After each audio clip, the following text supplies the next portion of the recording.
Sympa l'intro, hein? Merci beaucoup à Marvin pour ce super générique. Après avoir abordé deux circuits mythiques des sports mécaniques, je vous propose de vous raconter mon histoire en parallèle de la F1.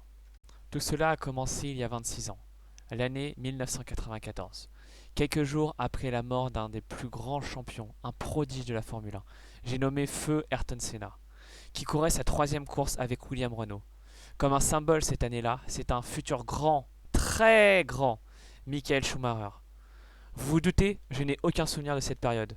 Je ne peux pas dire je m'en souviens puisque j'étais trop petit.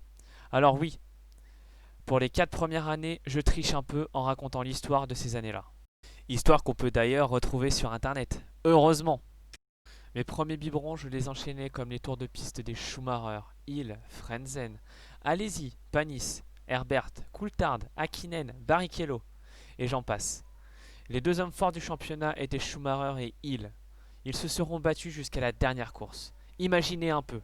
Sur 16 courses, il n'y avait qu'un seul petit point qui les séparait avant le départ du dernier Grand Prix à Adélaïde. Un accrochage entre les deux prétendants permit à Schumi de remporter son premier titre. A noter cette année-là que Hill portait un numéro particulier, le 0. Et pourquoi? Car Alain Prost, son coéquipier en 93, fut titré champion du monde, mais prit sa retraite, ce qui eut pour conséquence que le numéro de champion du monde, le 1, ne pouvait être porté par Hill. Il eut donc le numéro 0 pour la deuxième année consécutive. Et oui, en 93, il portait aussi car son coéquipier champion du monde partit en quarte. Cocasse, non? Ça y est, je souffle ma première bougie et je commence à marcher. À 1 heure du matin avec toute ma famille. La famille casquée se sont bien marrés, tiens. En 95, Schumacher dominera la discipline pour obtenir son deuxième titre, avec 33 points d'avance à l'arrivée du Grand Prix d'Australie à Adélaïde. D'ailleurs, l'Australie accueillera la manche finale de 95 et la manche d'ouverture 96, pour une histoire de législation sur les lois anti-tabac. Melbourne deviendra l'organisatrice du Grand Prix national. Je suis à la crèche depuis quelques temps maintenant, et déjà, je joue avec des voitures. On se demande d'où ça vient, tiens. Clin d'œil, clin d'œil. Le fait marquant de cette année-là fut une lutte entre deux fils d'anciens pilotes de F1. Damon Hill, oui, la troisième fois que je parle de ce gars. C'est le fils de Graham Hill, qui fut 2 fois champion du monde de F1. Et Jacques Villeneuve, le fils du regretté Gilles Villeneuve, décédé en 82 durant les essais à Zolder. Damon Hill réussit à décrocher enfin son titre après avoir échoué 2 années consécutives contre Schumacher. Dernière anecdote, en 96, c'est la dernière victoire d'un Français en F1. Et en plus à Monaco. On peut féliciter Monsieur Olivier Panis. 97 déjà. À la crèche, je souffle mes bougies et zou, direction la maternelle. C'est aussi les premiers souvenirs du Grand Prix de Monaco assis à côté de mes parents. Je me voyais déjà dans un bolide pluvieux. Cette fois-ci, Villeneuve remporta le championnat, réussit là où son père n'eut le temps de le faire. Tout se décida lors de la dernière course à Jerez de la Frontera, bien connue des amateurs de MotoGP.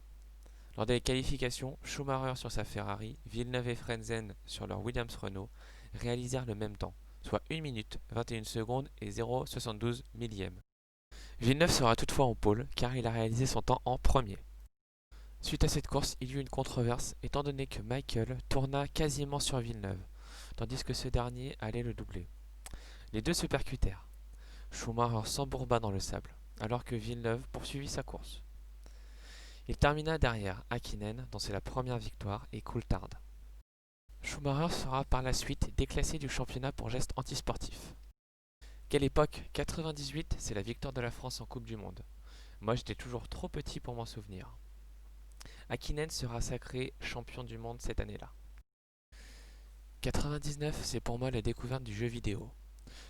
Formula One 99 et les 24 heures du Mans sur ma PS1. Je vais rester sur cette console pendant 10 ans. La F1 en 99, et ben à nouveau Hakkinen va l'emporter. Seulement Schumacher se brisa les jambes à Silverstone, ce qui le priva d'une bataille pour le championnat. Toutefois, Irvine lutta jusqu'à la dernière manche et réussit à empocher pour Ferrari le titre mondial des constructeurs, qu'ils attendaient depuis 83. 99 et 2000, ça me rappelle que j'allais voir les Grands Prix chez ma tante avec mon cousin. J'avais 5 ou 6 ans. Un jour, il me fit peur avec un costume du film Scream. Je m'en souviens encore. Les années 2000, l'hégémonie de Ferrari. De 99 à 2004, ils seront champions du monde. J'ai pu apprendre à compter tous les points qu'ils ont accumulés pendant que mes camarades de classe jouaient aux petites billes. Durant ces années-là, chaque résultat de Schumacher suffisait à changer mon humeur. Il gagnait, j'étais joyeux. Il perdait, c'était le bureau des pleurs. Vous voulez une preuve que Ferrari gagnait tout et dominait partout? En 2002, sur les 11 premières courses, le Baron Rouge finira au pire troisième une fois, deuxième deux fois, et toutes les autres courses les remporta. Ce qui eut pour conséquence le 21 juillet 2002 à Magny-Cours, alors qu'il reste encore 6 courses, eh bien il est déjà champion. C'était l'apogée de la domination Ferrari. En 2003, ce fut énormément serré avec un petit nouveau, Kimi. Ah là là, ce Kimi, Iceman pour les intimes. Il fut un prétendant au titre mondial jusqu'à la fin. 2003, c'est le 700e Grand Prix de la F1 au Brésil à Interlagos. Épreuve lancée derrière la voiture de sécurité, puis lancée au 8e tour de course. Cette course, une course mémorable.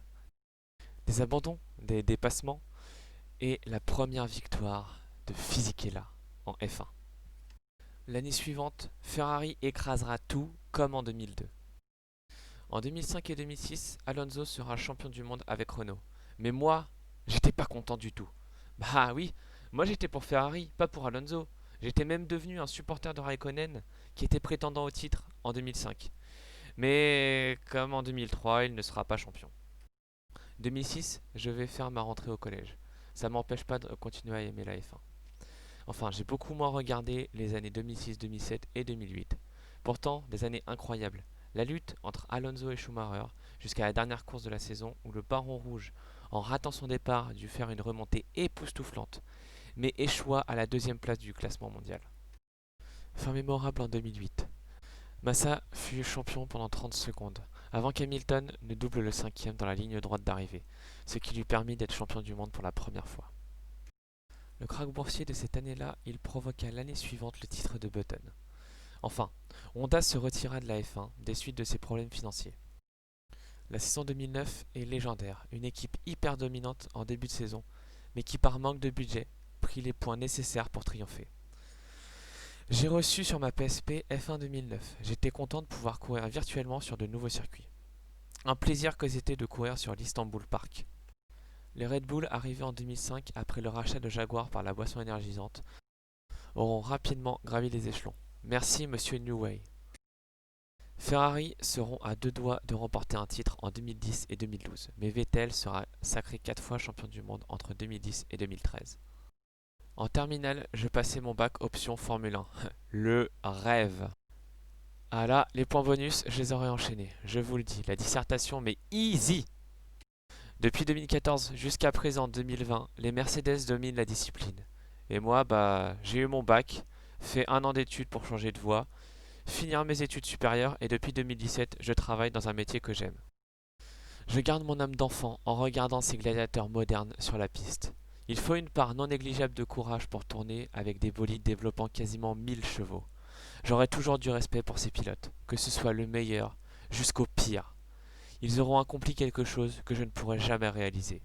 Être pilote de Formule 1 est un accomplissement. Certains luttent toute leur vie pour pouvoir rouler, ne serait-ce qu'en tant que pilote d'essai. Cette vidéo est une déclaration d'amour à cette discipline qui a accompagné ma vie, de ma naissance jusqu'à aujourd'hui, et j'espère encore très longtemps. Likez, commentez et partagez. C'était Le Casquet, tchou tchou.